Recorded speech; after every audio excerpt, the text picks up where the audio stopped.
भाई देखो income tax updates में बता रहा हूँ किसके, असेसमेंट ईयर 24-25, यानी कि जो हम रिटर्न करंट भरने जा रहे हैं अब पिछले साल वाली की फाइनेंशियल ईयर, हाँ समझ में आया तब पता है फाइनेंशियल ईयर 23-24 की जो रिटर्न हम करंट ईयर में भरने जा रहे हैं यानी असेसमेंट ईयर 23-24-25 में, उसके अपडेट्स बता रहा हूँ क्योंकि मेजर चेंजेस आए हैं इनकम टैक्स में असेसमेंट ईयर 23-24 से, और ये जो 24-25 में लग गए हैं यही अगले 25-26 में भी ऑलमोस्ट कैरी फॉरवर्ड है, क्योंकि जब तक गवर्नमेंट नई नहीं आएगी तब तक अभी कोई नया वो नहीं आया।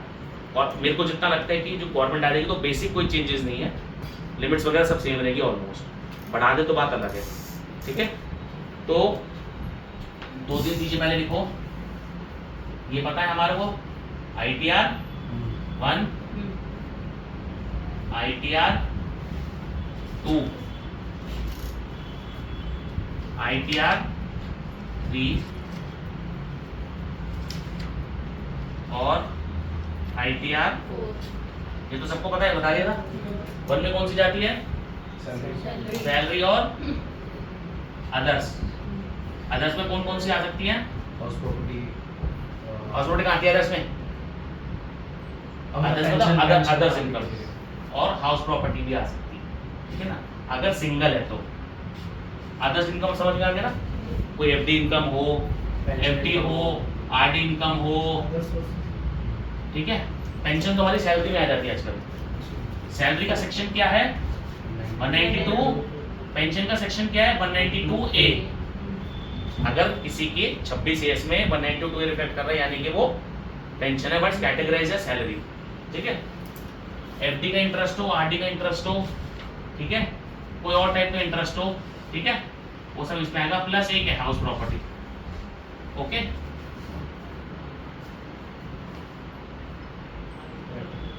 ठीक है, ठीक है। ITR 2 में कौन सी आएगी सर 1 में हाउस प्रॉपर्टी आती है ना, सैलरी प्लस अदर्स प्लस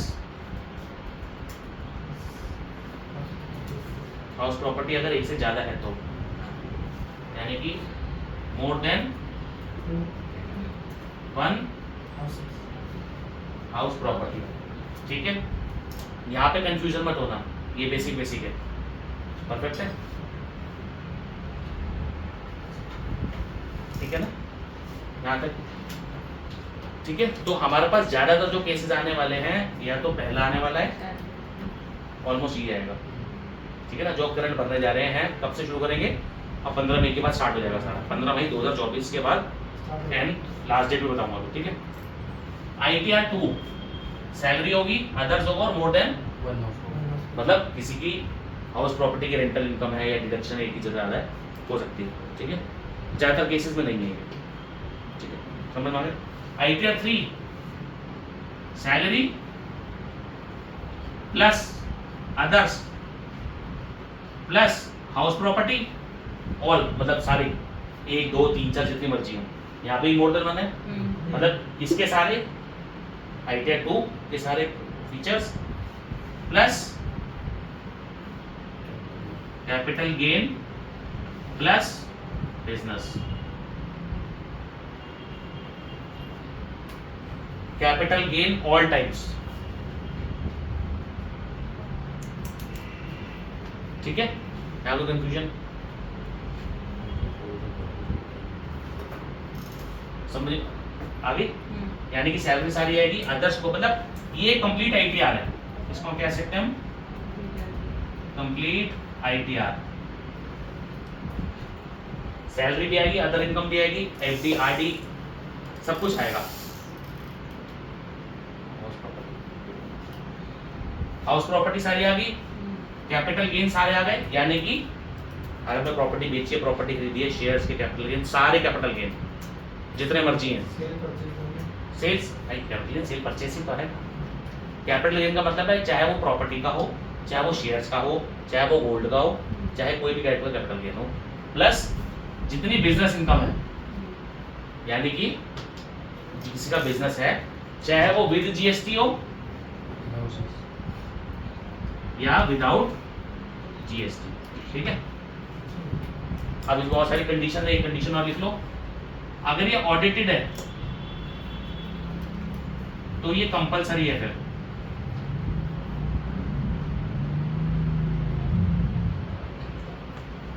अगर ऑडिटेड है तो सिर्फ ITR 3 ही जा सकती है, ठीक है ना। अगर नॉन ऑडिटेड है, डिपेंड करता है कि हमने डेटा पूरा बनाया है या हम उसको प्रिजम्पटिव लाने वाले हैं। हालांकि इसके अंदर इसका ऑप्शन है और इसमें प्रिजम्पटिव का भी है, ITR 3 में प्रिजम्पटिव का भी ऑप्शन आ गया है, बट वो सिर्फ नॉन ऑडिट के केस में ही होगा।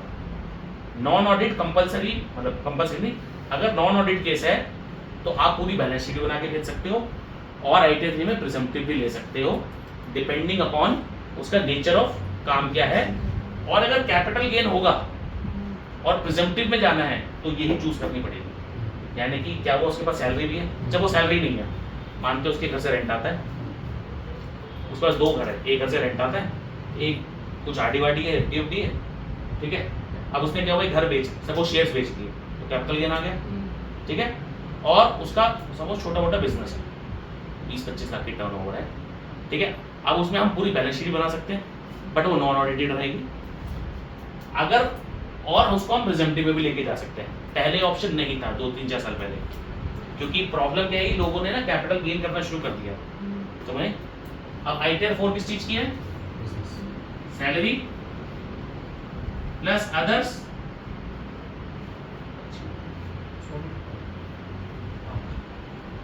प्लस हाउस प्रॉपर्टी, ठीक है। कैपिटल गेन नहीं आएगा, plus only presumptive, non compulsory है। अगर सपोज किसी की सैलरी है, छोटा मोटा काम है, GST मे बी और मे बी नॉट, GST हो भी सकता है और ठीक है, बट नॉन ऑडिट कंपलसरी है। अगर उसका कैपिटल गेन है तो 3 ही जाएगी। ये ध्यान, एक चीज ध्यान रख लेना, इसमें दोनों में कंफ्यूजन क्या है। अगर कैपिटल गेन है तो इररिस्पेक्टिवली चाहे उसका कुछ और काम होना हो, अगर उसने कैपिटल गेन है तो समझ लो सबसे बड़ी वाली ITR जाएगी। इसमें सबसे बड़ी वाली ITR बोलता हूँ, full fledge ITR। Confusion, ITR 4 में सिर्फ और सिर्फ प्रिजम्पटिव इनकम जाएगी, सिर्फ और सिर्फ प्रिजम्पटिव। सेक्शन बता दूं, 44 AD और 44 AD किसके होता है, फॉर बिजनेस, ठीक है, फॉर बिजनेस।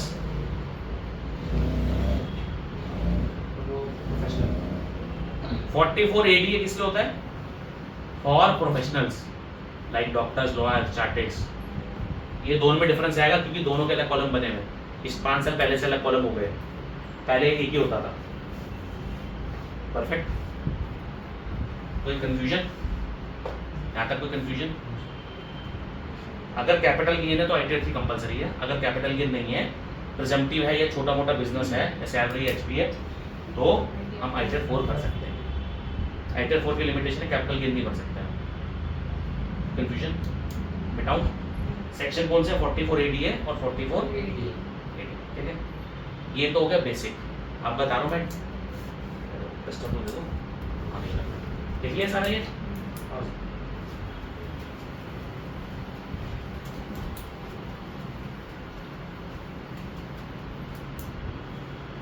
आ गया। अब ड्यू डेट्स ध्यान रखना, ड्यू डेट्स नॉर्मल रिटर्न की क्या है, बताओ भाई, 31 जुलाई 2024।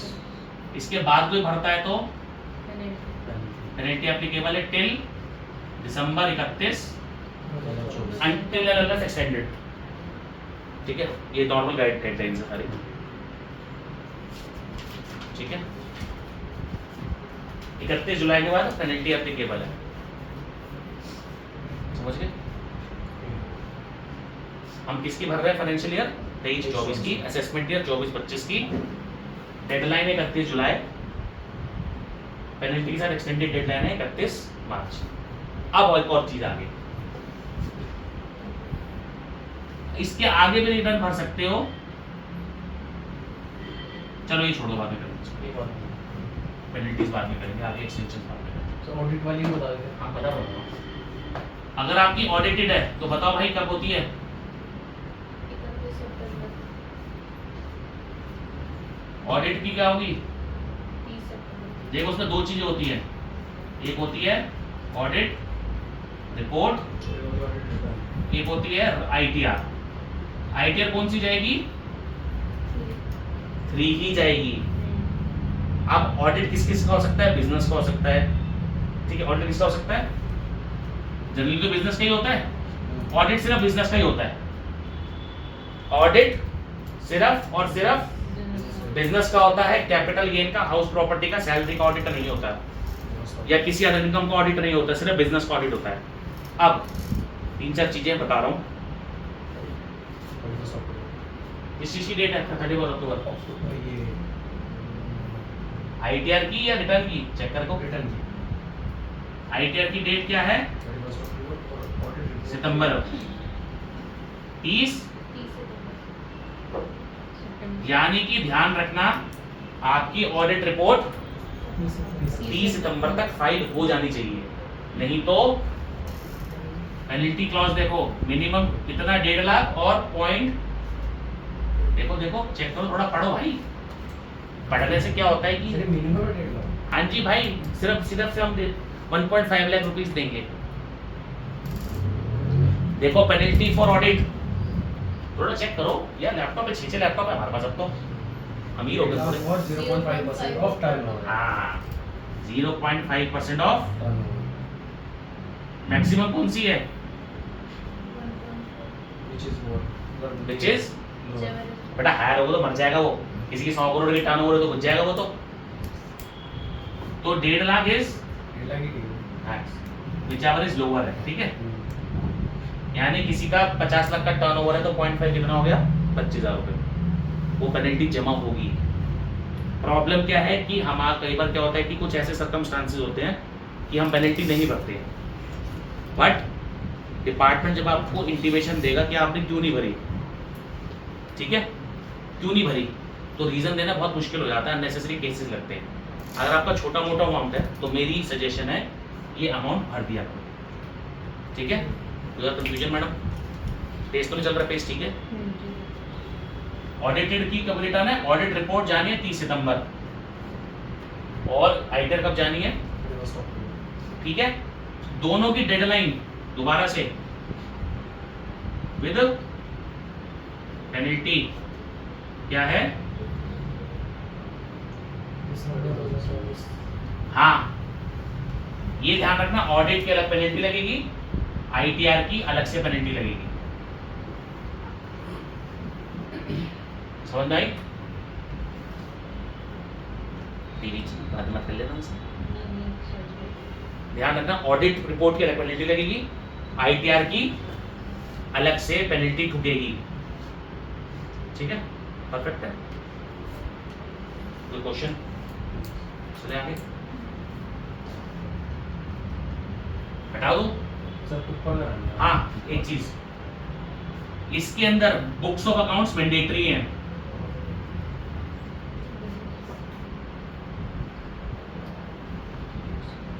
ऑडिट होता है बुक्स ऑफ अकाउंट्स का है, अंडर सेक्शन बोलो जी 44 AD और 44 ए बी, जहाँ सेक्स का ratio.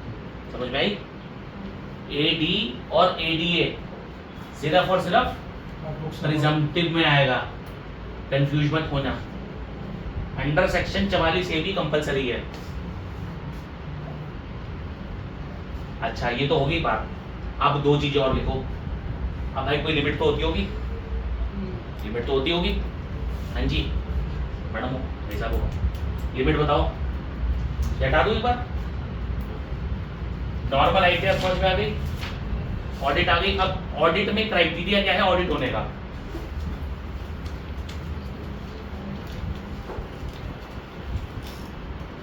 Audit general audit criteria बता रहा हूं मैं, ठीक है। अगर बिजनेस है तो कौन सी है? और प्रोफेशन है तो देखो कंडीशन क्या है, बहुत सारी आती है, बट हम कहते हैं कि आप ऑडिट कराओ अगर आपके लिमिट से ऊपर टर्नओवर हो गई। से ऊपर टर्न अब लिमिट्स भी बता देता हूँ। अगर बिजनेस है तो मैडम अच्छी याद नहीं है, देखो पुरानी लिमिट ये देखो, अगर आपका प्रॉफिट मिनिमम 8% ऑफ टर्नओवर है, सॉरी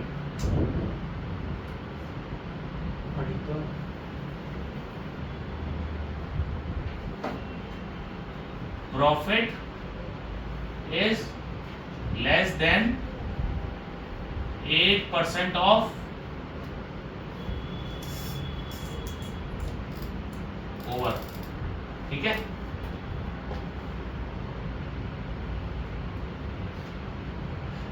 समझ गया है? टर्नओवर का कितना प्रॉफिट नीचे है? 8%। अब इसमें क्या है, बहुत सारे क्वेश्चन भी है, इसमें 6% भी है, ठीक है। 6% किस, ठीक है, एक है हमारा 6% अगर सारी ट्रांजैक्शन डिजिटल है, सारी ट्रांजैक्शन डिजिटल है 95%, जैसे बट जनरली बिजनेस में होता नहीं है, तो हम on safe side from the department अब कहते हैं भाई 8 से 9% आप टर्नओवर ले लो, ठीक है। अगर आपका टर्नओवर 8% से नीचे है और 6% डिजिटल ट्रांजैक्शन, बट हम क्राइटेरिया मान के चलते हैं 8% का ऑडिट करा लो आप नीचे, तो कोई हार्म नहीं है, ठीक है।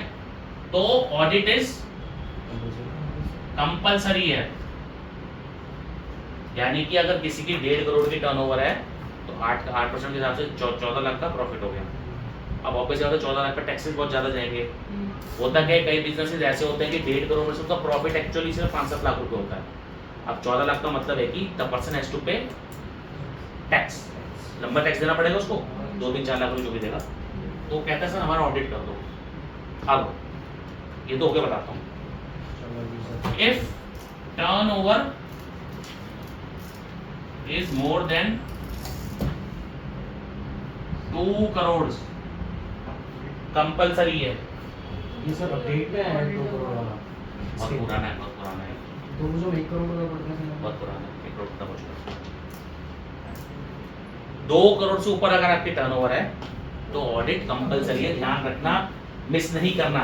अब चाहे उसमें प्रॉफिट 10% है, चाहे प्रॉफिट 15% है, चाहे प्रॉफिट 60% है, चाहे प्रॉफिट 2% है, ऑडिट कंपलसरी है, ठीक है ना। कोई क्वेश्चन आता है, सपोज हम कहते हैं, हम अभी थ्योरेटिकल नहीं पढ़ते, हम प्रैक्टिकल पढ़ते हैं सारे, जो हमारे कोर्सेज डिजाइन है वो सारे प्रैक्टिकली डिजाइन है सारे, ठीक है ना, क्योंकि थ्योरी में कुछ रखा नहीं, ये सारा शॉर्ट टर्म है। टर्नओवर अगर 2 करोड़ से ऊपर है तो ये कंपलसरी है ऑडिट, ठीक है। आप उसका प्रॉफिट से 20% लो, ठीक है, आंख लगाना ही, दिमाग में लगाना ही करना है, ठीक है। कोई कहता है जी मत करो, ये करो, मेरी डिजिटल ट्रांजेक्शन है, ऑन अ सेफ साइड उससे बात कर लो क्लाइंट से और उनको इंटीग्रेट करो। अब इसमें कंडीशन है अप टू 10 करोड़ कि 10 करोड़ तक टर्नओवर होगी और सारी ट्रांजैक्शन डिजिटल होंगी, तो ऑडिट कंपलसरी नहीं है, समझ में आई? तो वो 6% में दिखा दो, 8% दिखा सकता है, हम 8% से लेके चलते हैं, आप 6% भी दिखा दो, बट ऐसा कोई चार्टेड या ऐसा कोई अकाउंटेंट के लिए बहुत मुश्किल होता है उसको दिखाना। बट अब सपोज 10 करोड़ की टर्नओवर है किसी की, सपोज 8 करोड़ की टर्नओवर है, वो कहेगा भाई 6% दिखा दो, कितना हो जाएगा चेक कर, मैं तो जीरो लगा 8 करोड़ 8 करोड़ की, 8 करोड़ 6% लगा ले, चल 8% लगा ले, 64 लाख, अब 64 लाख पे इनकम टैक्स देगा, कितना इनकम टैक्स जाएगा? 20 लाख रुपए से ऊपर। इसलिए ऑडिट करा, और इसलिए नहीं कराते ऑडिट, ये तो फिर वो हम ऑन सेफ साइड डिपार्टमेंट से सेफ रहने के लिए, क्योंकि हमें पता है हर एक बिजनेस में, चाहे टाटा हो, चाहे अंबानी हो, चाहे मेरा बिजनेस हो, कैश कंपोनेंट कहीं ना कहीं इन्वॉल्व है। अब या तो आपके देखो जो बड़े कॉर्पोरेट हाउसेज हैं उनके पास तो सिस्टम बहुत रोबस्ट है, ईआरपीस लगे हुए हैं, सैप लगे हुए हैं, उनको तो दिख जाता है कितना कैश आया, कितना परसेंटेज आया, तो ग्राफ बना के दिखा देते हैं। जो एक एसएमई है या एक स्मॉल स्केल बिजनेस है जिनकी टर्नओवर 1-2 करोड़ 3 करोड़ रुपए है, वो इतना सिस्टम डिप्लॉय नहीं कर पाते, ठीक है। और चलो आप अकाउंटिंग भी कर दोगे तो एक लिमिटेशन है अकाउंटिंग की, उसमें चार्ट्स नहीं होंगे, होंगे तो सॉफ्टवेयर बहुत महंगे होंगे, तो हम कहते हैं सर आपका 2 करोड़ से ऊपर निकल गया तो आप ऑडिट करा लो, बेटर है, नहीं तो आपको इतने इनकम टैक्स देना पड़ेगा। अच्छा, आखिरी में एक चीज बताऊंगा, भूल जाओ तो बताने की प्रोफेशन, डॉक्टर सीए लॉयर हुआ सब। अच्छा टर्नओवर एक ध्यान रखना, ऑडिट हो रहा है तो जनरली जीएसटी होता है, सर ये जो आपने 10 करोड़ जनरली जीएसटी होता है बिजनेस के अंदर सबके पास, क्योंकि जीएसटी की कंडीशन कुछ ऐसी है कि आपको जीएसटी देना पड़ेगा। ठीक है ना, समझ में आ गई? एग्जामिशन है, एग्जामिशन मूव कर सकते हैं, बट सबके पास जीएसटी होता है, क्योंकि ऑडिट, अब सपोज मैं किसी को सामान सप्लाई कर रहा हूँ, अभी जैसे हमारा बिल आया, ठीक है, तो हमने जीएसटी लिया ना, तो मेरे पे जीएसटी है ना, ऐसे ही। ये अप टू 10 करोड़ जो है, इसमें आपने कहा कि ये जो डिजिटल ट्रांजैक्शंस होनी चाहिए कंपलसरी है, सारी डिजिटल ही होनी चाहिए। हाँ 95% डिजिटल होना तभी चाहिए। ये एप्लीकेबल है। हाँ क्या ऑडिट अब भाई ये ना कि अगर सपोज किसी का 3 करोड़ का टर्नओवर है, हम मान के चलते एक्स फर्म है जिसमें सारे ऑनलाइन है, सारे ऑनलाइन जा रहे हैं, अब भाई कैश भी तो निकालेगा बिजनेस में से, हम निकालते हैं ना अपने बिजनेस में कैश, तो वो ट्रैक करना बहुत मुश्किल है छोटे बिजनेस या स्मॉल या मीडियम बिजनेसेस के लिए। लास्ट में तो कोई दिक्कत ही नहीं, उनका सारे सॉफ्टवेयर है या उनके कंट्रोल्स इतने ज्यादा हैं कि वो अपने सिस्टम अलाउ नहीं करेंगे, बट वो भी ऑडिट कराते हैं, तो भाई इनकम टैक्स में तो जाना है। ठीक है, समझ गए? प्रोफेशन सीए लॉयर डॉक्टर्स, देखो लिमिट कितनी है, 50 लाख और 75 लाख इन केस ऑफ डिजिटल ट्रांजैक्शंस। समझ में आ गई? बट हमने कितने लिए? 50 lakh, sorry audit audit audit audit audit audit के लिए इनकम कितनी होनी चाहिए?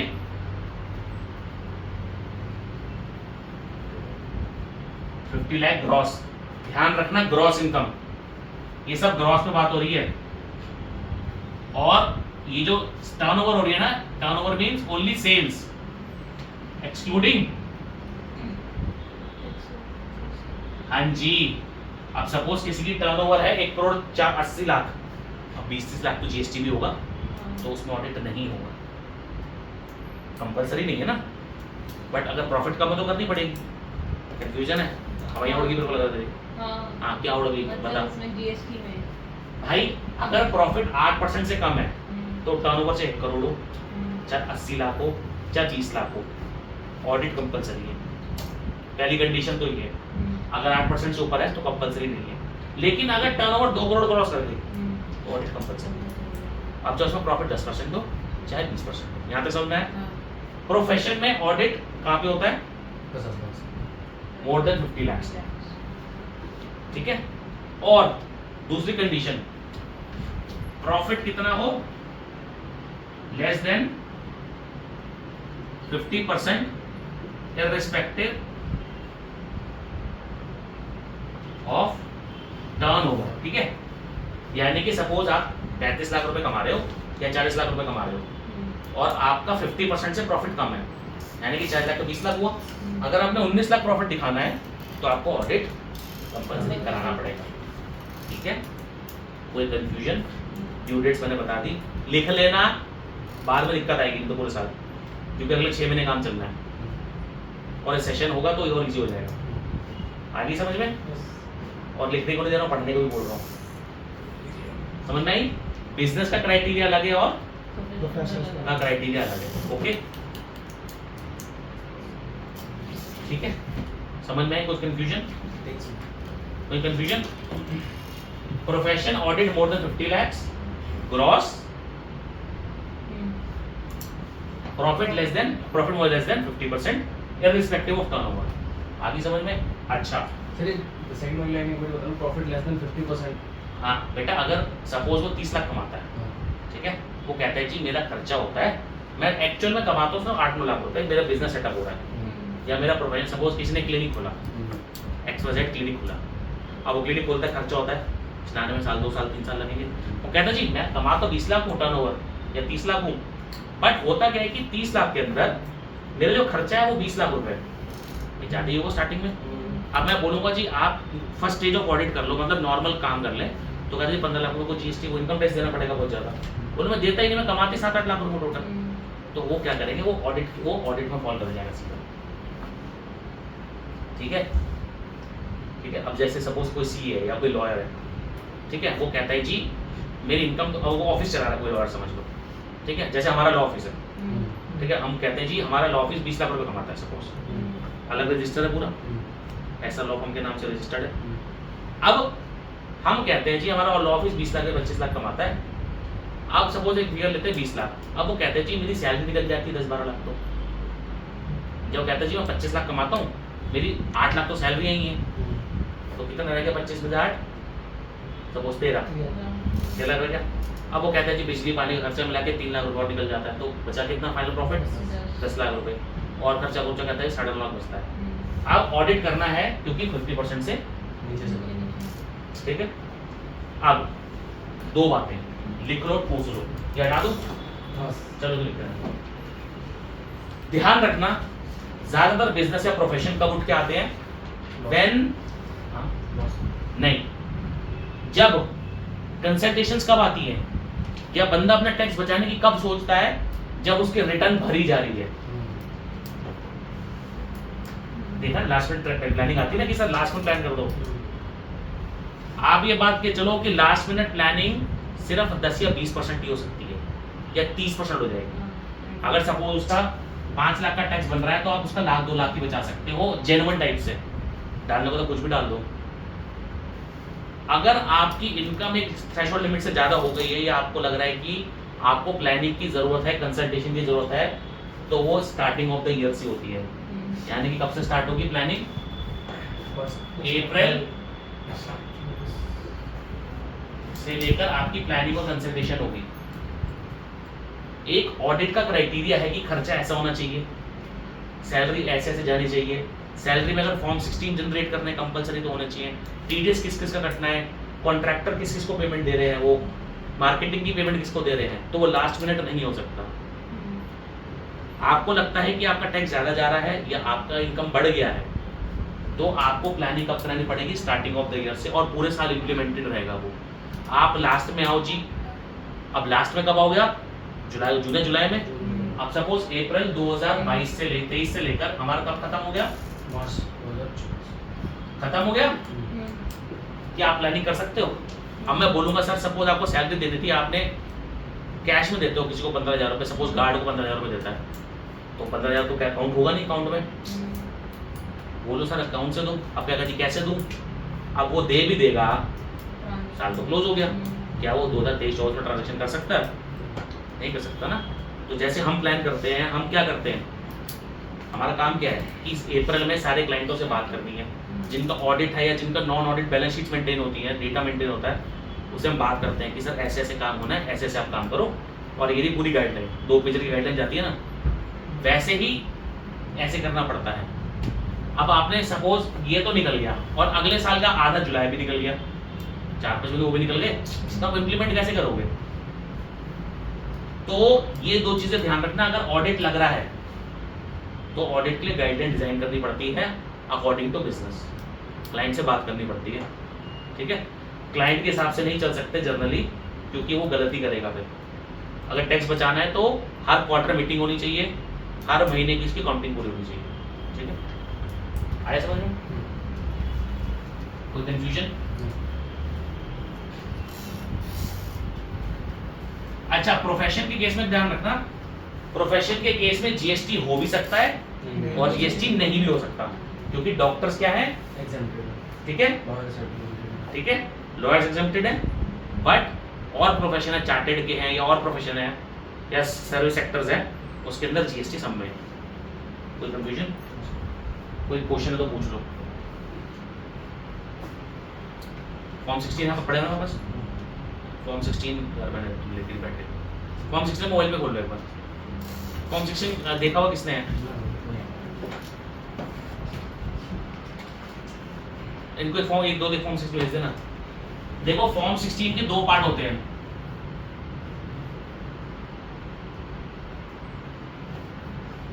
पार्ट ए और पार्ट बी।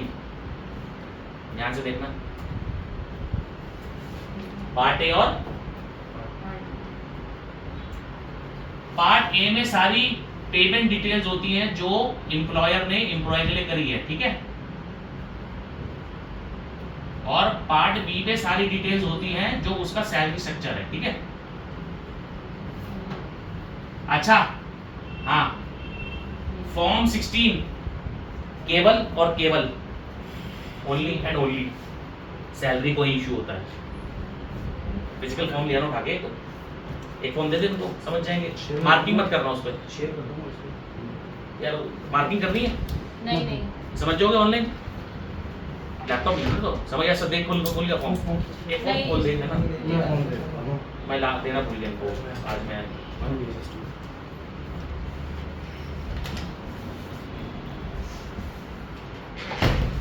आया समझ में?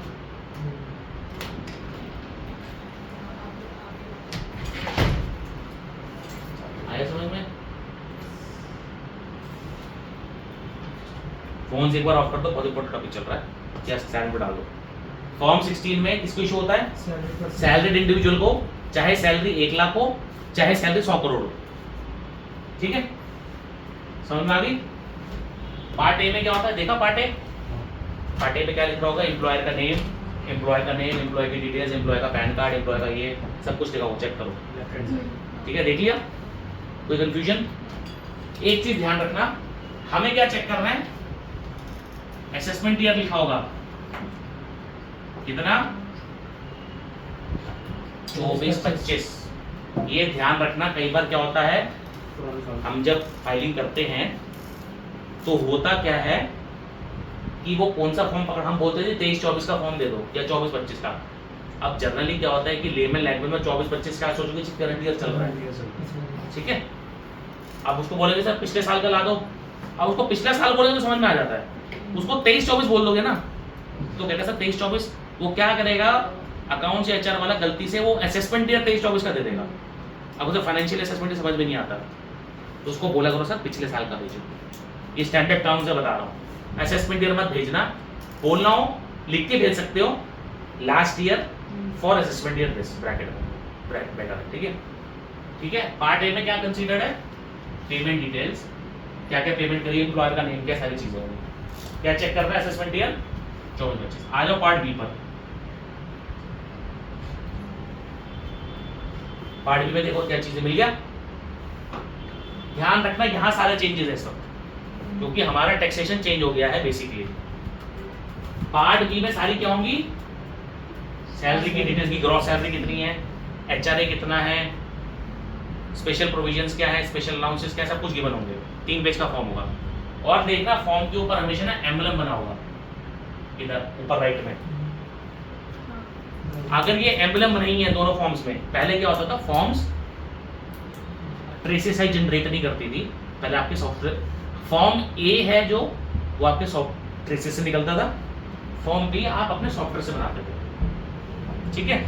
अब वो चेंज हो गया सारा पिछले 3-4 सालों में, दोनों के दोनों ट्रेसेस से निकलता और पूरा सिस्टम बना हुआ। अगर वो लोगो नहीं है, अगर वो नहीं है तो इसका मतलब है कि it is not a valid from as per the traces और as per the income tax act, ठीक है? टोटल 2 पेज इसके होंगे, 3 पेज, हमें इतने पेज चाहिए होते हैं बस, ये कंपलसरी है, इसके बिना आईटीआर नहीं जा सकती, ठीक है? ये समझ में आया? अब ध्यान से देखना, अब ध्यान से सुनना, आगे समझ में? ये बहुत इंपॉर्टेंट है, जो हम अभी हमारे वर्कशॉप होने वाली है उसमें बताएंगे, ठीक है? Tax regime for assessment year 24-25।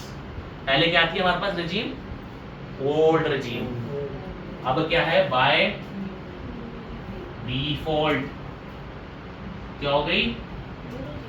New tax regime. थोड़ा अंग्रेजी वर्ड बोल दिया, बाय डिफॉल्ट है। और अब आगे यही कंटिन्यू है फ्रॉम असेसमेंट 24-25 के बाद से डिफॉल्ट हो गई है, डिफॉल्ट हो गई है। बाय डिफॉल्ट मतलब मैडम अंग्रेजी नहीं आती। अरे नहीं, डिफॉल्ट का मतलब है गवर्नमेंट ने कहा हम बाय डिफॉल्ट यही लगा रहे हैं, ठीक है? Got it? कोई दिक्कत? मतलब अगर रिटर्न भरोगे तो किस में भरोगे? बाय डिफॉल्ट न्यू रेजिम में। अब ध्यान रखना, जब आप फॉर्म पढ़ोगे, अगर किसी में देखो पहले क्या था, स्टैंडर्ड डिडक्शन नहीं थी, अब स्टैंडर्ड डिडक्शन भी आ गई है, तो दोनों में आ गई है।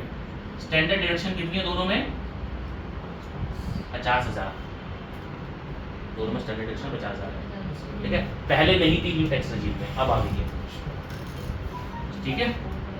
अट्रैक्टिव बनाने के लिए। दूसरा देखना, अगर किसी में एचआरए क्लेम्ड है तो उसका मतलब क्या है, वो कौन सी रजीम है,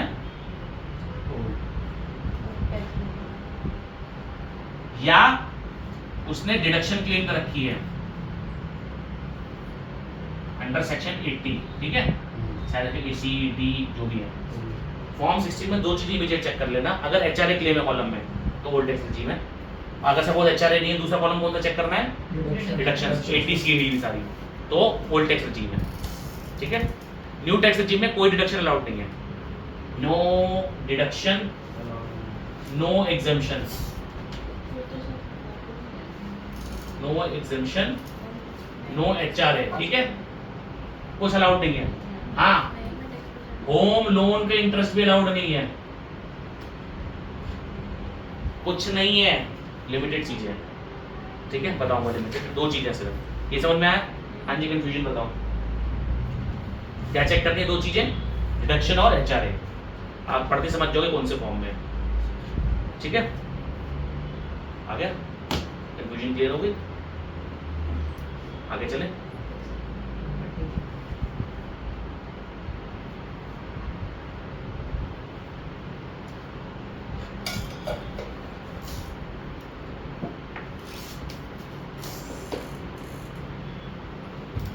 लिख दिया ना, इसको फाड़ के कहीं आप ढंग से रख लेना, ये आप अगले 5 से चलेगा ये ऑलमोस्ट, अगर कोई चेंजेस नहीं आए तो, एक्सेप्ट योर स्लैब। स्लैब हम डिस्कस ही नहीं करेंगे, वो जब करेंगे काम बता दूंगा, ठीक है ना। समझ में आ गया, बेसिक कंसेप्ट समझ में आ गया। अच्छा, अब सपोज किसी को, हमें लगता है किसी का होम लोन पे इंटरेस्ट रह गया, किसी का डिडक्शन रह गया। अब एक बार ध्यान रखना, अगर किसी का एचआरए और डिडक्शंस हैं, अच्छा बेसिक एग्जम्पशन मान के चलो, न्यू में कितनी है, 7 लाख प्लस 50,000, ओल्ड में कितनी है, 5 लाख प्लस, ये बेसिक नॉन टैक्सेबल लिमिट्स हैं, समझ लिया, मतलब 7 लाख तो बेसिक हो गई और 50,000 स्टैंडर्ड डिडक्शन, वहाँ 5 लाख और 50,000 है। कंफ्यूजन सर ओल्ड वाली का कभी खत्म नहीं होगी ना? वो भी खत्म कर देंगे अभी, सर फिर इन्वेस्टमेंट करने का वही तो दिक्कत है ना सारी, जो लोग अभी इन्वेस्टमेंट कर रहे थे वो अब इन्वेस्टमेंट बंद कर देंगे, यही तो सबसे बड़ा इशू है यार। आप इन्वेस्टमेंट कब करते हो, आप ना हाथ खींच के इन्वेस्टमेंट कर रहे हो। अब किसी की 10 लाख रुपये सैलरी हो, कहता है 1.5 लाख में कर दो, तुम्हारा टैक्स बच जाएगा। अब वो कहेगा ये टैक्स तो देना ही नहीं है, अब टैक्स तो कटना ही है, कटना है, तो मैं उसमें चला जाता हूँ न्यू टैक्स रेजिम में। वो जो 1.5 लाख बचा रहा था ना, वो बचाएगा नहीं सर, वो तो लेकिन उसकी सेविंग थी ना भाई, वो उसका माइंडसेट वैसा है। जब मैं भी सैलरीड पर्सन था, मैं सोच रहा था 1.5 लाख रुपए लगा दो, मेरा पैसा बच जाएगा, ठीक है। अब ऐसा बिजनेसमैन में जाऊंगा न्यू टैक्स रेजिम में, क्योंकि मेरी इन्वेस्टमेंट थी कम थोड़ी सी और मुझे जबरदस्ती करनी पड़ती थी। अब उस जबरदस्ती के चक्कर में क्या होता था, मैं अपना इन्वेस्टमेंट कर लेता था, तो ये टैक्स रेजिम में एक्चुअल में लोगों को घाटा होगा लॉन्ग रन में, क्योंकि आप सेव नहीं कर पाओगे पैसा। न्यू में तो डिडक्शन अलाउड ही नहीं है ना, आगे समझ में इतना।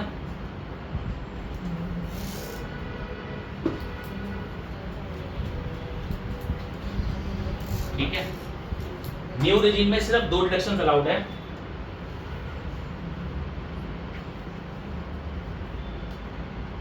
एक तो होम लोन की इफ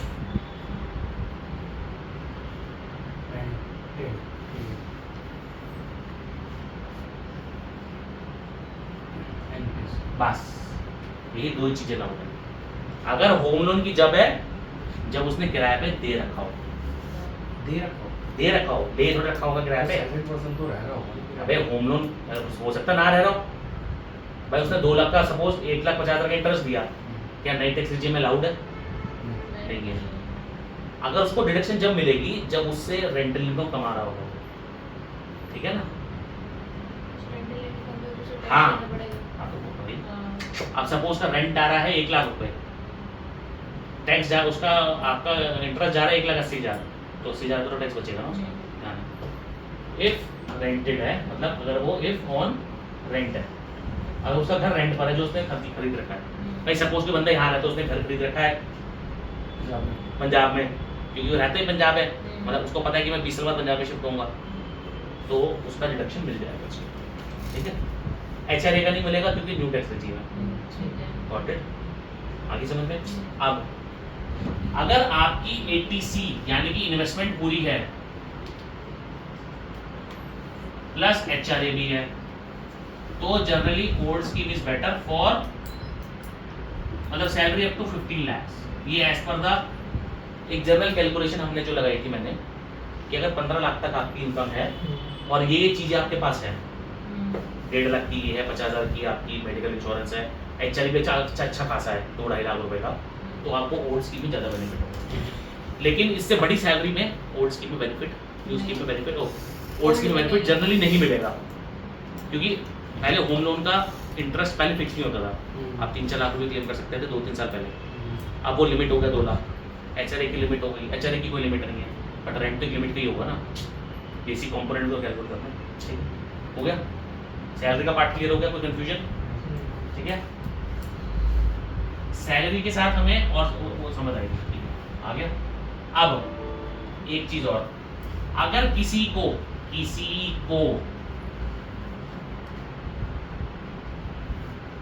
हमें लगता है कि उसने नया भर दिया, बट हमें क्या लगता है, हमने कैलकुलेट करा तो उसको बेनिफिट कहाँ मिल रहा था, ओल्ड में। पता चलो उसका रिफंड बनता 30-40 हज़ार रुपये, तो हम ओल्ड रजीम फिल कर सकते हैं विदाउट एनी फॉर्म, ठीक है। मतलब सैलरीड वाला, ध्यान रखना ये सिर्फ किसके लिए है,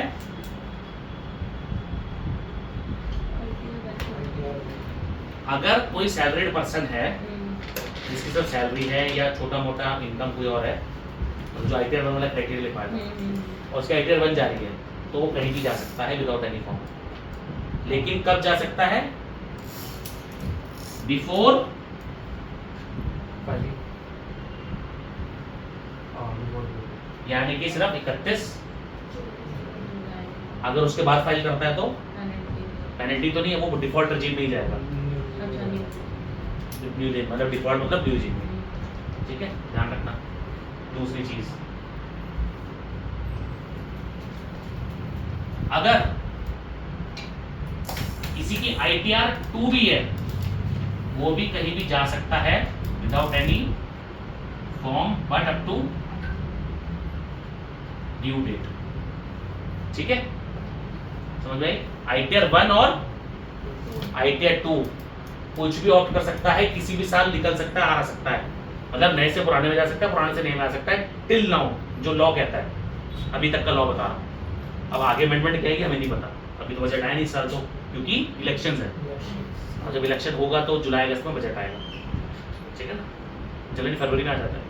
तो पिछला जो बजट आया था उसमें कुछ चेंजेस नहीं है, उन्होंने कहा जी सब कुछ चेंज है, ठीक है, समझ में आई? अब ITR 3 और ITR 4 डिफॉल्ट टैक्स रेजिम कौन सी है, जाना किसमें है, form 10IE before due date. समझ लो इस बात को, बहुतों का प्रॉब्लम है, उनको नहीं पता ये। और एक और चीज, बिफोर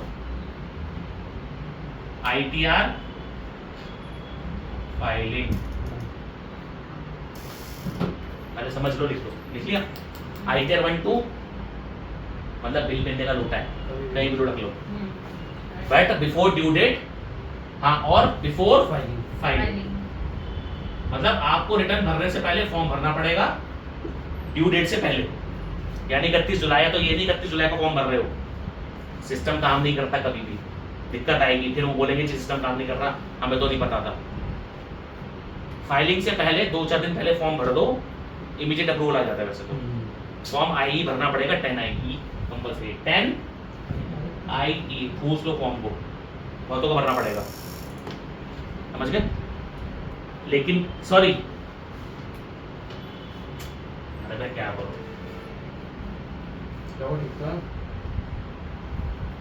भरना तो नहीं पड़ेगा।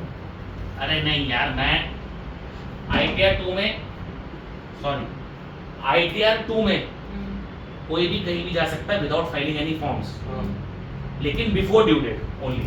और बिफोर फाइलिंग नहीं फॉर्म नहीं फाइल करना, तो इसमें गलती होगी। इनकम टैक्स रिटर्न में फाइल। हाँ बेटे इनकम टैक्स आईटीआर 1 और 2 के लिए कोई फॉर्म नहीं है, लेकिन रिटर्न ड्यू डेट से पहले फाइल करनी पड़ेगी, ठीक है ना। आईटीआर 1 और 2 में there is no form but the return has to be filed before the due date, that is 31st of July as per today. अगर आईटीआर 3 और 4 भरनी है और उसको रेजिम चेंज करनी है, रेजिम चेंज करनी है, यानी कि आईटीआर 3 और 4 भर रहे हैं, यानी बिजनेस रिटर्न जा रही है, ये दोनों बिजनेस रिटर्न है, तो उसको फॉर्म भरना पड़ेगा। बाय डिफॉल्ट ड्यू से ओल्ड में जाना है, तो बाय डिफॉल्ट ड्यू है ओल्ड में जाएगा, तो फॉर्म कौन सा भरना पड़ेगा? बिफोर फाइलिंग और बिफोर ड्यू डेट, यानी कि अगर 31 जुलाई है तो फॉर्म का भरना पड़ेगा उसको 5 दिन पहले, और रिटर्न फाइलिंग से पहले। होता क्या है कि सपोज उसने क्या हुआ कि फाइलिंग तो कर दी ओल्ड रजीम में, लेकिन फॉर्म भरा नहीं, तो प्रोसेस जो होके आएगी, किसमें प्रोसेस होती है? 143 आपको आता है ना, इंटीमेशन अंडर 143(1), जब आप रिटर्न फाइल करते हैं ना तो इंटीमेशन आता है 143(1) में, तो प्रोसेस होके नहीं में आ जाएगी और उसके बाद आप फॉर्म नहीं भर सकते।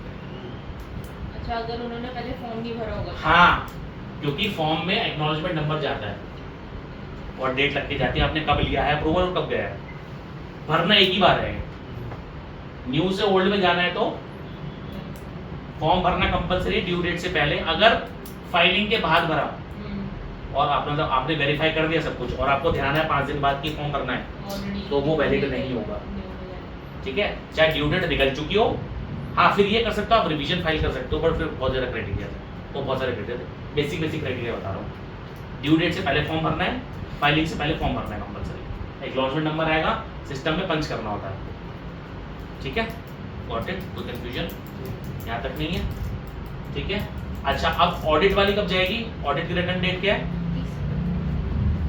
मैम? 31 दिसंबर मैडम, जनरल डेट क्या है? 31 अक्टूबर। 31 अक्टूबर है ना रिटर्न की डेट ऑडिट वाली। ऑडिट रिपोर्ट की बात नहीं कर रहा हूँ, यहाँ आईटीआर की बात चल रही है, तो यानी कि उसको 31 अक्टूबर से पहले भरनी पड़ेगी, उसके पास टाइम है। उसके बाद उसने भरी तो आईटीआर उसकी डिफॉल्ट टैक्स रेजिम से जाएगी। ऑडिट रिपोर्ट से तो कोई नहीं, हालांकि लिखना पड़ता है उसमें, बट इतना मुझे ज़्यादा, लेकिन हम पता है कैलकुलेट पहले कर चुके होते हैं। जब ऑडिट रिपोर्ट आप जब अकाउंट से फाइनल करने वाले हो तो आपको पता चल जाएगा मैं न्यू में हूँ ओल्ड में, ठीक है ना, तो वहाँ पे लिख के देना होता है। ओके, कोई कंफ्यूजन? ठीक है, ये तो हो गया ही।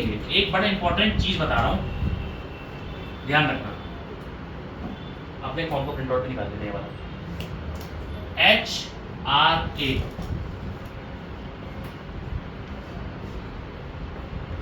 डिपार्टमेंट HRA को लेकर बहुत ज्यादा, HRA और दो चीज है,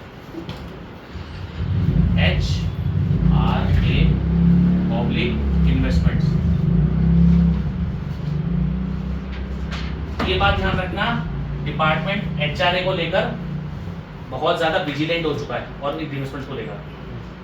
अगर आपके पास प्रूफ नहीं है इस चीज के, HRA के या इन्वेस्टमेंट्स के, तो किसी भी क्लाइंट की डिडक्शंस क्लेम मत करना।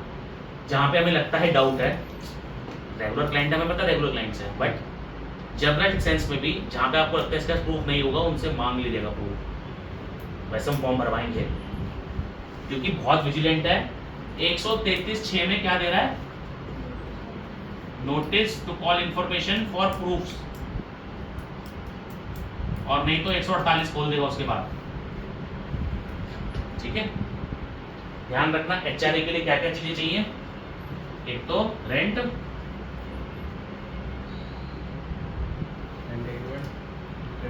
रेंट रिसीट्स और हाँ जो पेमेंट रहता है, पेमेंट मेथड, ठीक है।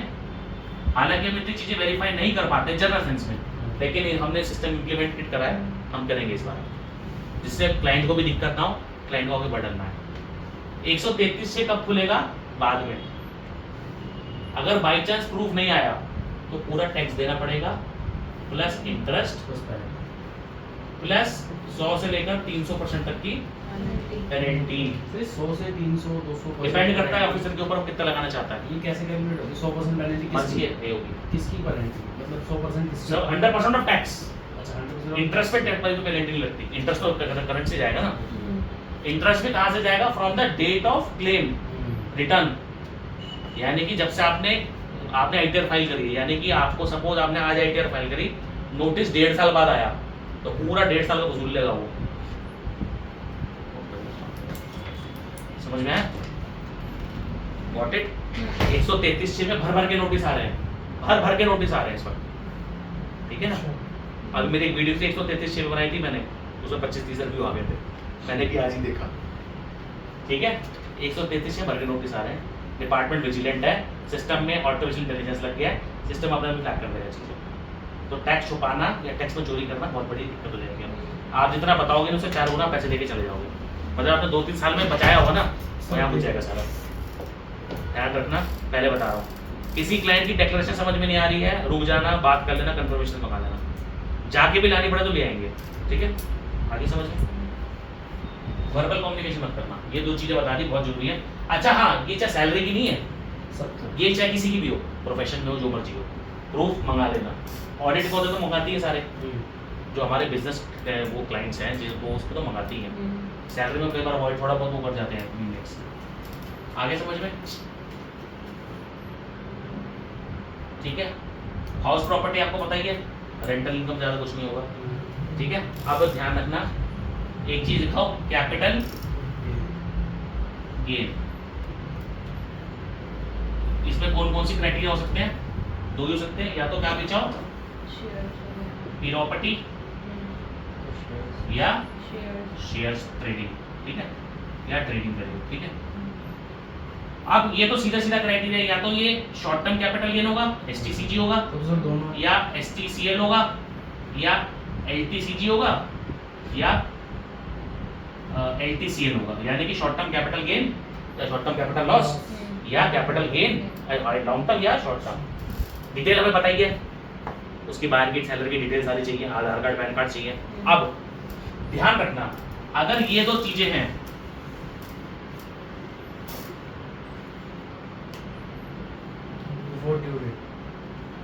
अगर आपका लॉस है तो आपको बिफोर ड्यू डेट फाइल करनी पड़ेगी। अब यहाँ पे ड्यू डेट का मतलब क्या है? चाहे वो ऑडिट वाली हो, चाहे वो नॉन ऑडिट हो, चाहे वो सैलरी वाली हो, चाहे वो आईटीआर 1 हो, चाहे 2 हो, चाहे 3 हो, चाहे 4 हो, बिफोर ड्यू डेट फाइल करनी पड़ेगी सारी चीजें। अब कैपिटल गेन आता किसमें है? यानी कौन सी फाइल करना होगा वो? बस आते जी करा वो। अगर शॉर्ट टर्म कैपिटल लॉस है, सपोज भी कहता है जी 31 जुलाई के बाद 1 जून को जी भी रिटर्न भर दो, पता चलता है कि उसका हाउस प्रॉपर्टी का लॉस है, कैरी फॉरवर्ड, ठीक है, खत्म, चैप्टर ओवर हो गया, उसका मोह होगा। सर फॉरवर्ड करने के लिए कुछ करना पड़ेगा उसे? और हम भी तो कैरी फॉरवर्ड करते हैं, बट सिस्टम लेगा ही नहीं। जब आप फिगर पंच करोगे, अपलोड करोगे, तो सिस्टम रिजेक्ट कर देगा कि due date is over, you can not carry forward loss. और अगर कर भी देगा तो वहां से वो आ जाएगा इंटीमेशन, ये डिफेक्टिव रिटर्न है, या वो आ जाएगा कि किसका इंटीमेशन आएगा, 143(1)(a) का फॉर एडजस्टमेंट्स या डिफेक्टिव रिटर्न का, कि आपने इंफॉर्मेशन दोबारा करके भेजोगे, ठीक है। अब शेयर ट्रेडिंग में भी 2-3 कहानियां हैं, ध्यान से सुन लेना। अगर वो क्या कर रहा है, इंट्रा, एक कर रहा है डिलीवरी और एक कर रहा है, ध्यान रखना ये बहुत इंपॉर्टेंट है, लोगों को समझ में नहीं आ रहा क्या चल रहा है। जब भी क्लाइंट का फोन आ रहा है, मैसेज आ रहा है, कुछ भी आ रहा है, तो उससे पूछ लेना कि सर एफएनओ है, कैश है, क्या है। इसको हम क्या बोलते हैं? इन दोनों को हम बोलते हैं कैश भी बोलते हैं, ठीक है। ये समझ आता है फ्यूचर ऑप्शंस। अगर वो इंट्राडे कर रहा है या शॉर्ट टर्म कर या डिलीवरी कर रहा है, डिलीवरी में भी 2 चीजें, शॉर्ट टर्म, लॉन्ग टर्म, ठीक है। शॉर्ट टर्म लॉन्ग टर्म समझ आ गया। ये विद इन 1 ईयर, ये यानी कि जिसके पास सपोज मेरे पास कोई शेयर है, मैंने 2020 से ले रखा है, तो कहां चला गया? लॉन्ग टर्म में। सपोज मैंने 2024 में लिया अच्छा ये जो कैलकुलेशन होगी ना ये डेट टू डेट तक की होगी, ईयर से ईयर तक की नहीं होगी। सपोज मैंने लिया अप्रैल, सपोज मैंने लिया 20 अप्रैल को 2023 में, बट हमारा फाइनेंशियल ईयर 31 मार्च को खत्म हो गया, तो वो शॉर्ट टर्म में जाएगा। अब यही मैंने लिया सपोज 1 जनवरी 2023 को, तो 31 मार्च तक 1 साल पूरा हो गया ना, तो वो लॉन्ग टर्म में जाएगा। ठीक है, डेट से डेट टू कैलकुलेशन होगी, ईयर टू ईयर नहीं होगी, मंथ टू मंथ नहीं होगी, डेट टू डेट होगी। अब अगर वो इंट्राडे कर रहा है या शॉर्ट टर्म कर रहा है तो टैक्स कितना है? शॉर्ट टर्म में करना होगा। बट शॉर्ट टर्म ही डालेंगे उसको। जनरली क्या होता है इंट्राडे वो स्पेकुलेटिव मानते हैं, बट हम मानते नहीं है, क्राइटेरिया है, बट क्या होता है कि जनरली टर्नओवर कंबाइन करके ली जाती है। शॉर्ट टर्म का मतलब 1 साल से नीचे, इंट्राडे मतलब सेम डे ले रहा है बेच रहा है, मतलब सुबह लिया 9:30 बजे और 3:30 से पहले बेच दिया। अरे तो क्या हुआ, भूख लग रही है इस रेट में हूँ, मगर रखने वाली है। समझ में आई? Got it? टैक्स कितना है? 15%। फ्लैट टैक्स इस पे, शॉर्ट टर्म प्रॉफिट पे, शॉर्ट टर्म प्रॉफिट पे। ठीक है, ठीक है, समझ में आई? डिलीवरी पे क्या? अच्छा अगर वो कर रहा है लॉन्ग टर्म, यहाँ लिखो लॉन्ग टर्म, लॉन्ग टर्म कर रहा है तो प्रॉफिट टैक्स पे कितना है? 10%। More than, 1 lakh. अगर 1 लाख से ज्यादा का प्रॉफिट है तो प्रॉफिट है, टर्नओवर नहीं है, यानी कि 10 लाख का 9 लाख का खरीदा और 9,90,000 का बेच दिया तो कोई टैक्स नहीं है। 9 लाख का खरीदा और 10,01,000 का बेच दिया तो टैक्स लग जाएगा 10%। समझ में आई? वही डेट टू डेट की कैलकुलेशन। अब आ जाओ एफएनओ, ये हटा दूंगा।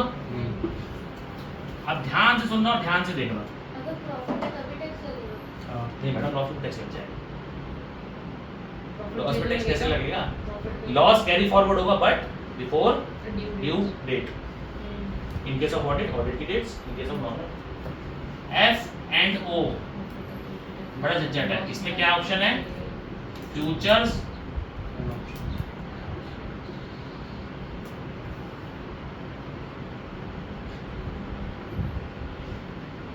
एक बात ध्यान रख लेना, मिसकंसेप्शन, मिसकंसेप्शन और मिसकंसेप्शन पूरे मार्केट में फैला हुआ है, सिर्फ और सिर्फ टैक्स और कंप्लायंसेस बचाने के लिए। बट डिपार्टमेंट ने इंटीमेशन और नोटिस भेजने शुरू कर दिया। ठीक है, क्योंकि सिस्टम ने इसको डिफरेंशिएट कर दिया। पहले क्या होता था, ब्रोकर से जो रिपोर्टिंग होती थी वो डिफरेंशिएटेड नहीं थी, या डिफरेंशिएटेड होगी तो डिपार्टमेंट इतना केपेबल नहीं था इसमें सॉफ्टवेयर कि वो डिफरेंशिएट कर सके, चेक कर सके। अब ध्यान रखना, अगर आप फ्यूचर एंड ऑप्शंस में काम कर रहे हो, future and option is not a short term capital gain, not a long term capital gain. ना वो इंट्राडे है ना वो शॉर्ट टर्म है, लॉन्ग टर्म तो हो ही नहीं सकता, भूल जाओ। तो वो दो ही कैटेगरी में जाता है, या तो शॉर्ट टर्म या long term, which is very wrong. अगर आपका छोटा मोटा टर्नओवर है 10, 20, 50 लाख रुपए तो आप डाल सकते हो to avoid compliances, general sense में डालना नहीं चाहिए। अब सैलरी वाले जल्दी डाल देते हैं, कौन देगा कंप्लायंस, बट सिस्टम इतना रोबस्ट हो गया है कि इंटीमेशन दे रहे हैं कि सर आपके आईटीआर में कुछ प्रॉब्लम है। एंड मैसेज आता है जैसे भी दिसंबर में आए थे कि your ITR found to be not in line with the tax department data, kindly check and file your return again. If जो भी आता है, अगर फाइल करते तो बड़ा फाइल करें। अगर ये फ्यूचर ऑप्शन है, पहली बात तो ये शॉर्ट टर्म या इंट्राडे नहीं माना जाएगा, पहली बात। इसका कैलकुलेशन का क्राइटेरिया डिफरेंट है। इसका ये नहीं कि आपने परचेज और सेल उठाया और माइनस से प्लस करके शॉर्ट टर्म प्रॉफिट या वो निकाल दिया, प्रॉफिट या लॉस निकाल दिया। तो ध्यान रखना ये नहीं हो सकता, इसमें दोनों फिगर माइनस नहीं होती। इसका कैलकुलेशन क्राइटेरिया बिल्कुल डिफरेंट है, तो हम बात अगली क्लास में देखेंगे। ठीक है, इसको क्या माना जाएगा? बिजनेस इनकम और टर्नओवर। ठीक है, फ्यूचर्स का कैलकुलेशन का क्राइटेरिया अलग है कैलकुलेट करने का, और ऑप्शंस का क्राइटेरिया अलग है कैलकुलेट करने का। ठीक है, अच्छा अब अगर आपका लॉस है तो आपको ऑडिट सर चाहे इसको कैरी फॉरवर्ड करना हो या ना करना हो। सुनो बता रहा हूं। अगर आपको लॉस को कैरी फॉरवर्ड करना है, सपोज हम कहते हैं जी हमने सारी कैलकुलेशन मारी और ये कैलकुलेशन अब आधे घंटे में नहीं होती है, कम से कम 3 से 4 घंटे चाहिए मिनिमम फाइल को कैलकुलेट करने में। अगर एक बंदे को उठाऊंगा कम से कम 4 घंटे लगेंगे मिनिमम। उसके बाद उसी कैलकुलेशन कितनी ठीक करेगी बात हुआ, ठीक है ना। तो बहुत सारे फिगर्स हैं, मिनिमम 3 से 4 घंटे एक दिन भी लग जाता है। अगर सपोज हमने कहा भाई फाइनल करके उसका 9 लाख का बाय है और 8 लाख का सेल है, तो कितना लॉस हुआ? ये बहुत छोटी फिगर बता रहा हूँ, छोटी फिगर होती नहीं, क्योंकि शेयर्स ना वो 100-200 नहीं खरीदे जाते, एक बार में एक लॉट खरीदा जाता है। लॉट बताया था ना मैंने फ्यूचर ऑप्शन ट्रेडिंग में कि 1000 शेयर हैं, 500 रुपये का एक शेयर, तो कितने का हो गया? 5 लाख का एक लॉट हो गया। अब उसे 10 घुमा दी तो कितने हो गए? 50 लाख। बाय सेल कितना हो गया? 1 करोड़। एक दिन में 2-2, 10-10 करोड़ घूमती है टर्नओवर्स। तो हम मानते हैं कि फाइनल टर्नओवर्स में उसका प्रॉफिट 9 लाख और 8 लाख है, और उसे लॉस कैरी फॉरवर्ड करना है, तो ऑडिट कंपलसरी है। इसमें 10 करोड़ का क्राइटेरिया भी बाद में बताऊंगा, बट अगर लॉस है तो जर्नल ये करना लॉस पड़ेगा। कैरी फॉरवर्ड मतलब अगले साल में से पैसे कम करने हैं। लॉस का मतलब उसने 9 as per the calculation which is defined by the department, हम कहते हैं जी 9 लाख का उसने पैसे लगाए, टर्नओवर के हिसाब से उसको 1 लाख का लॉस हो गया। टर्नओवर पे कैलकुलेशन होती है, टर्नओवर के हिसाब से। टर्नओवर पे डायरेक्ट कैलकुलेशन नहीं होती, जैसे बाय का डेटा सेल का डेटा ऐसे नहीं होता, फॉर्मूले डिफाइन है कौन कौन से इंक्लूड होंगे और कौन कौन से। क्योंकि अगर मैं सपोज टर्नओवर लूंगा, किसी ने 500 करोड़ घुमा दिया, एक साल तो घूम जाएगा, जब एक दिन में 5 करोड़ घूम सकता है। 500 करोड़ माइनस, अब उसका माइनस सपोज करो उसका आया टर्नओवर 499 करोड़, यानी 1 करोड़ का लॉस है। 1 करोड़ का लॉस नहीं हो सकता, एक्चुअल में 1 करोड़ का लॉस हो सकता है बाय सेल के हिसाब से, बट कैलकुलेशन ऐसी नहीं होती। Calculation is different from businesses. Carry forward मतलब अगले ईयर में अगले साल के लिए कैरी फॉरवर्ड करना है उसको, प्रॉफिट से सेट ऑफ कराने के लिए, अच्छा। या अगर प्रॉफिट होता है तो, या उससे भी अगले साल कैरी फॉरवर्ड करना है। 8 साल तक कैरी फॉरवर्ड कर सकते हो आप कोई भी चीज, 8 ईयर्स तक, ठीक है, 8 साल तक कैरी फॉरवर्ड कर सकते हो। तो जो लॉस है उसको कैरी फॉरवर्ड करना है तो ऑडिट कराना पड़ेगा, ठीक है। अब वो कहते हैं जी मेरा लॉस है, बट मुझे ऑडिट नहीं कराना है, नहीं कराना है, तो हमने सेक्शन कौन सा पढ़ा था? उस सेक्शन के अंदर मिनिमम 8% में प्रॉफिट दिखाना पड़ेगा, चाहे उसका एक्चुअल में लॉसेस है। हमको ऐसा तो बिजनेस दिखाएगा कैसे फिर वो प्रॉफिट कैसे? सपोज हम कहते हैं जी टर्नओवर कैलकुलेट करी, हम कहते हैं जी टर्नओवर उसकी हुई साल की 50 लाख, तो 8 लाख का 8% होता है 4 लाख रुपए, उसको अपनी इनकम में ऐड करके देना पड़ेगा। अब वो सैलरीड होगा तो उसमें ऐड हो जाएगा, उसको टैक्स देना पड़ेगा, ठीक है। अगर वो कुछ नहीं करता होगा, सिर्फ यही करता होगा, तो 7 लाख से नीचे एग्जम्प्टेड है, तो उसको कुछ नहीं देना, क्योंकि क्या इनकम होगी है? Business income. जनरली ऐसा होता नहीं, इनकम ऐड होती है, ठीक है। अगर उसकी सपोज 50 लाख रुपए इनकम है इससे, मतलब कोई और बिजनेस से, तो उसको 4 लाख और ऐड करना पड़ेगा। ये बहुत बड़ा क्राइटेरिया है जो लोगों को नहीं पता, और इसके नोटिस आने शुरू हो गए। इसके धड़ल्ले से नोटिस आएंगे कि आपने क्या दिखा रखा है। 148 और 147 इशू करेगा, काइंडली गेट द कैलकुलेशन। 133 दे देगा कि भाई जो तूने कैलकुलेशन करी है मुझे दे दे, उसके बाद उसको रिवाइज करनी पड़ेगी, उसके पेनल्टी और इंटरेस्ट मिल लगेगा। तो ये गलती मत करना है फ्यूचर ऑप्शंस के अंदर, पहले बता रहा हूं। अगर आप उसकी फाइलें आती है तो, और अपना भी भर रहे हो तो ध्यान रखना। अब होता क्या है कि बंदा पता है कब फोन करता है प्लानिंग के लिए, जब हम बताते हैं सर इतना टैक्स जाएगा, भाई साल तो खत्म हो गया, घुमा तो उसने टर्नओवर बहुत सारी ली। जो जर्नल क्राइटेरिया है वो नहीं बताते, क्यों? कहते हैं जी क्लाइंट भाग जाएगा। अरे भाई भाग जान दो ना, तो उसका नुकसान थोड़ी कर देंगे, क्या अपनी कंसल्टेंसी एडवाइजरी को खराब थोड़ी करेंगे। जो कानून कहता है भाई तो फॉलो करेंगे ना, तो कानून चेंज करा लो। प्रॉब्लम एक ही प्रॉब्लम, क्या?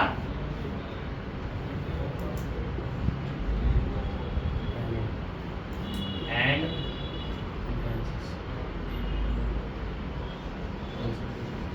शुरू करने से पहले बात नहीं करते। उनको लगता है कि हम कंसल्टेंट को, एडवाइजर्स को पैसे दे देंगे तो नुकसान है हमारे 5-4 पहले ही करना चाहिए हर चीज। जो चीज़ में आपको नहीं पता जिस चीज़ को, उससे पहले डिस्कस करनी। और मैं कहता हूँ कि हर एक चीज़ के प्रोफेशनल चाहिए यार। हमारे भी हम एडवाइजरी रन करते हैं तो हम भी तो हर चीज़ नहीं कर सकते ना। हम पैन कार्ड बनाते हैं, नहीं बनाते ना, हम भी भाई हमने बंदा कर रखा है कि भाई वो एजेंसी हमारा सारा काम करके देती है, क्यों भाई वो एक्सपर्ट है उसके अंदर। अगर वो बेसिक अमाउंट ले रही है हमसे एक्स्ट्रा चार्ज 100-150 रुपये, तो कोई दिक्कत थोड़ी है, वो एक्सपर्ट है। नहीं तो हम ही ढूंढते रहेंगे पूरे दिन, कोई गलत करके गलत पैन कार्ड पहुंच गया तो उसको रेक्टिफाई कराओ। ये सब ये हम करते हैं? नहीं करते, क्योंकि हमारा डोमेन ही नहीं है। अतः गलती करेंगे तो उससे बेटर कंसल्टेंट हायर कर लो, ठीक है। आई समझ में? कोई क्वेश्चन तो पूछो, रैप अप करेंगे। क्वेश्चन है? यही बता रहा था। हाँ, एक फॉर्म है हमारा, ये फॉर्म पढ़ो। और ये जो एक फॉर्म है ना, वो निकाला, ये हम फॉर्म भरवाएंगे, ठीक है ना। भरना नहीं है, देखो देख, इसको देखो तो पता। ये हर एक क्लाइंट को फॉर्म जाएगा, जो नया क्लाइंट है या कुछ अपडेशन नहीं है इसमें। अच्छा वैसे एक मिनट, इससे पहले कोई और है कुछ, कोई डाउट है? ठीक है, सेशन एंड करूँ यहाँ पर। मैंने सारे अपडेट बता दिए हैं 24-25 के, जो जो आए हैं और जितने मैं बता सकता था। अब जो छोटे मोटे अपडेट्स हैं वो हम जब फाइल करेंगे ना रिटर्न्स, तब पता चलते रहेंगे। बेसिकली मतलब है कि हमको इस साल के बाद से न्यू डिजाइन फॉलो करनी है। ऐसा कुछ नहीं है, वो फॉर्म देख के पता चलेगा, क्लाइंट टू क्लाइंट डिपेंड करेगा। और ध्यान रखना, मैं फाइनलाइज करता हूँ रिटर्न, बताइए मेरे बिना फाइनलाइज करे कोई रिटर्न अपलोड नहीं होगी डेटा से, चाहे वो रिटर्न 1 लाख की हो, चाहे वो रिटर्न 1 करोड़ की हो। जब तक मैं डेटा नहीं दे दूंगा रिटर्न क्लोजर नहीं होगा।